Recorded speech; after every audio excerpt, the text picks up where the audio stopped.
In the tranquil shade of a tree, Jesus sits, radiating peace as a multitude gathers. A sea of faces reflecting curiosity and awe. A lawyer, adorned in opulent robes, forcefully parts the crowd, his gaze fixed intently on Jesus, his expression a mask of challenge. The lawyer demands, "Teacher, what must I do to inherit eternal life?" Jesus calmly responds, "What is written in the law? How do you read it?" The lawyer replies confidently, "Love the Lord your God with all your heart, and with all your soul, and with all your strength, and with all your mind, and love your neighbor as yourself." A lone traveler bravely traverses the steep, rocky path from Jerusalem to Jericho, unaware of the lurking danger. The serene journey shatters as robbers emerge, their violent ambush disrupting the solitude. The traveler is knocked to the ground as the robbers descend on him, tearing away his garments and seizing his wealth. The traveler falls, stripped of his cloak and coins, left wounded and still on the desolate road. Under the scorching sun, a wounded traveler lies helpless, his vision fading, his breath shallow. A priest appears, his presence momentarily pausing the wounded man's suffering.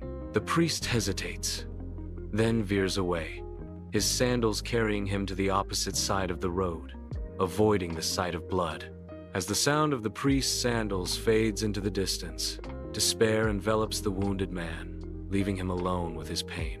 A Levite appears on the path, his figure approaching the wounded man lying still on the ground. He pauses only briefly, his face etched with indifference, before turning away. The Levite hurries past, his footsteps fading as he abandons the injured man. The narrator's voice fills the silence. The road grows silent once more. Flies buzz around the wounded man, and his hope dwindles. As the warm strings of music begin, a Samaritan arrives, his eyes drawn to the injured man. Moved by compassion, the Samaritan kneels, ready to tend to the man's wounds with oil and wine. With gentle care, he cleans the man's wounds and tears strips from his own cloth to create makeshift bandages. "Oh, friend, what has happened to you?"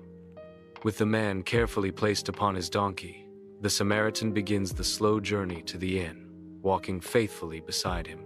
The Samaritan lifts the injured man onto his donkey, guiding the animal slowly down the rocky path.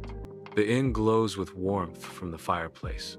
As the Samaritan tends to the injured man, his face etched with concern. Throughout the night, the Samaritan offers water, his dedication unwavering.